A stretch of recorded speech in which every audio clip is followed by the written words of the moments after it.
నమస్తే, నేను మీ సంపత్. రాజకీయాల్లో ఆత్మహత్యలే తప్ప హత్యలుండవు. ఏడాది కిందటి అసెంబ్లీ ఎన్నికల్లో లభించిన ప్రజా మద్దతు కాంగ్రెస్ నిలబెట్టుకోకున్నా, ఓటమి నుంచి పాఠం నేర్చి బీఆర్ఎస్ పుంజుకోకున్నా, తద్వారా ఏర్పడే శూన్యంలోకి బీజేపీ విస్తరించకపోయినా అది మూడు పార్టీలకి రాజకీయ ఆత్మహత్య అదృశ్యమే. కాస్త ఎత్తు తగ్గులతో అయినా ముగ్గురి ముంగట ఇప్పుడు అవకాశాలున్నాయి. స్వయం కృతాపరాధం లేకుండా చూసుకోవడంలోనే నైపుణ్యం, విజయ రహస్యం దాగి ఉంది. బీఆర్ఎస్ 10 ఏళ్లు అధికారం అనుభవించి ప్రజా తిరస్కారంతో విపక్ష స్థానంలో వెళ్లిన పార్టీ ఏడాదైనా ఓ దారిన పడడం లేదు. అధినేత మాజీ సీఎం కేసీఆర్ తెర వెనుకకు పరిమితమయ్యే పరిస్థితుల్లో పార్టీ వ్యవహారం మూడు ముక్కలాటలాగా సాగుతుంది. వర్కింగ్ ప్రెసిడెంట్ కేటీఆర్, మాజీ మంత్రి హరీష్ రావు, ఎమ్మెల్సీ కవిత తలోదారి అన్నట్టు సాగడం పార్టీకి దశాదిశ లేని స్థితిని కల్పిస్తుంది. విపక్ష నేతగా కేసీఆర్ ప్రధానంగా ఫామ్ హౌస్కి పరిమితమయ్యారు. పరోక్షంగా సందేహాలు, సంకేతాలే తప్ప నేరుగా ప్రజలతో సమావేశాల్లో ప్రత్యక్ష ప్రకటనలో చేయట్లేదు. అందరూ ఒకే కుటుంబ సభ్యులు అయినప్పటికీ కేటీఆర్, హరీష్ రావుల మధ్య అప్రకటిత ఆధిపత్య పోరొకటి సాగుతుంది. ఎవరికి వారు తనదైన పంతాలో నడుస్తున్నారు. పార్టీలో తామే కీలకమైనట్టు కార్యక్రమాలు రచించి అమలు చేస్తున్నారు. ఢిల్లీ లిక్కర్ స్కామ్ కేసులో బెయిల్ లభించి ఇల్లు చేరాక కొన్నాళ్లు మౌనాన్ని ఆశ్రయించిన కేసీఆర్ కూతురు కూడా ఇటీవల క్రియాశీలకంగా మారారు. తాజాగా మళ్ళీ రాజకీయ కార్యకలాపాలు, ప్రకటనలు చేస్తున్నారు. ఇది కేసీఆర్కి నచ్చకపోయినా ఆమె ముందుకు సాగే యోచనలోనే ఉన్నట్లు తెలుస్తుంది.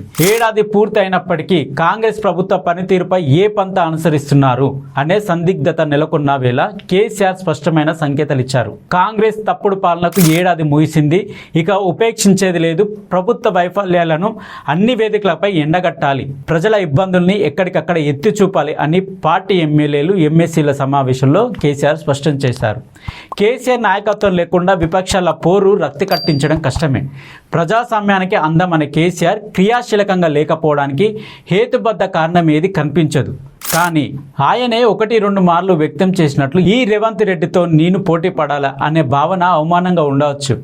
అది సరైన భావన కాదు. ఎందుకంటే పక్క రాష్ట్రం ఏపీ సీఎం చంద్రబాబు ఇలానే చేశాడు.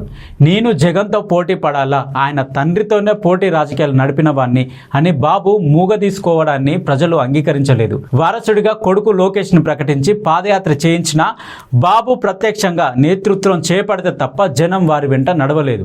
అది అక్షరాల ఇక్కడ వర్తిస్తుంది. ఇద్దరు మాజీ సీఎంలు జగన్మోహన్ రెడ్డి, కేసీఆర్ మధ్య చాలా సమస్యలున్న విచిత్రమైన ఓ వైరుధ్యం ఉంది. మీడియా సమావేశాలకు సీఎంగా అంత ఇష్టపడని జగన్ ఇప్పుడు ఎక్కువ మార్లు విలేకరుల సమావేశం పెడుతుంటే, సీఎంగా పలుమార్లు ఉత్సాహంగా మీడియా భేటీలు జరిపిన కేసీఆర్ ఇప్పుడు మీడియాకి దూరంగా ఉంటున్నారు. ఇలానే పంజాబ్లో మాజీ CM captain Amarinder Singh farm house రాజకీయాలను ప్రజలు తిరస్కరించారు. అది గ్రహించి ఆయన ప్రజల్లోకి నడిస్తే ఆదరించారు. 3వ వంతు స్థానాలించి బీఆర్ఎస్ను ప్రధాన ప్రతిపక్షంగా నిలిపిన ఆ బాధ్యత సరిగ్గా నిర్వర్తించడం లేదనే భావన బలపడుతుంది. ఇటీవల పీపుల్స్ పల్స్ అప్పటికప్పుడు ఇన్స్టంట్గా జరిపిన ఓ సర్వేలో ఫలితాలు ఇదే చెబుతున్నాయి. ఉత్తర, దక్షిణ తెలంగాణలోని ఒక్కో అసెంబ్లీ నియోజకవర్గ గణాంకాలను విశ్లేషిస్తే బీఆర్ఎస్కు జనాదరణ పెరగలేదని తేలింది. ఆత్మపరిశీలన లేకుంటే ఎలా? రాజకీయాల్లో అడుగు ముందుకు పడదు. 2018 అసెంబ్లీ ఎన్నికల్లో బీఆర్ఎస్కు 46.9% ఓటు లభిస్తే కాంగ్రెస్కు 28.4% ఓటు దక్కింది. 2019 లోక్సభ ఎన్నికల నాటికి, అంటే 6 నెలల్లో బీఆర్ఎస్ పొందిన ఓటు వాటా 41.7% పొందితే కాంగ్రెస్ ఓటు వాటా 24.68% పడిపోయింది. 2023 అసెంబ్లీ ఎన్నికల్లో బీఆర్ఎస్ ఓటు వాటా 37.35% పడిపోయి అధికారమే కోల్పోవాల్సి వచ్చింది. కాంగ్రెస్ 39.40% ఓటు వాటా ఎదిగి అధికారం దక్కించుకుంది. లోక్సభ ఎన్నికల్లో కాంగ్రెస్ ఆ ఓటు శాతాన్ని పెద్దగా పెంచుకోకపోయినా 40.10% నిలకడ చేసుకుంది. కానీ బీఆర్ఎస్ ఓటు వాటా మాత్రం 16.6%కి పడిపోయింది. అంటే కిందటి అసెంబ్లీ ఎన్నికల సొంత గణాంకాలతో పోలిస్తే ఇది 21% తగ్గుదల కాగా, తాను పీక్ చేరిన 2018 ఎన్నికల్లో లభించిన ఓటు వాటా 46%తో పోలిస్తే 30%కి పైగా తగ్గిపోయింది. అసలు గ్రౌండే లేని బీజేపీ 2019-24 లోక్సభ ఎన్నికల్లో కాస్త గట్టి పోటీనిచ్చి పుంజుకుంది. ఇదంతా ప్రజాక్షేత్రంలో బీఆర్ఎస్కి ఆదరణ కోల్పోతుందనడానికి ఆనవాలు. పార్టీ అగ్రనేతల సొంత నియోజకవర్గాల్లోనూ ఇదే సరళి కనిపిస్తుంది.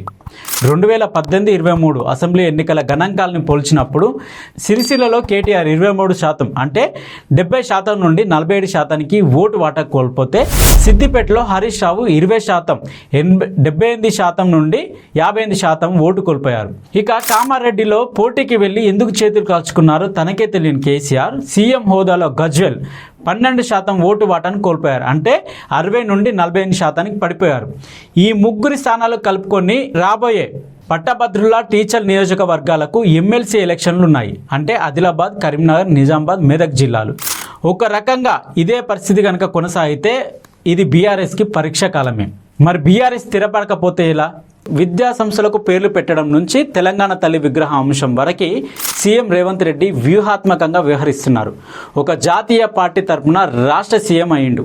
నెమ్మదిగా తెలంగాణ అస్తిత్వవాదాన్ని సీఎం తన చుట్టూ తిప్పుకుంటున్న తరుణంలో చేతులు కాల్చుకునే ప్రయోగాలు వికటిస్తున్నాయి బీఆర్ఎస్వి. ప్రతిపక్షంగా బీఆర్ఎస్ ప్రజల్ని ఆకట్టుకొని తిరుగులేని ప్రత్యామ్నాయంగా స్థిరపడకపోతే ఆ శూన్యంలోకి బీజేపీ విస్తరించే ఆస్కారం తెలంగాణలో పుష్కలంగా ఉంది.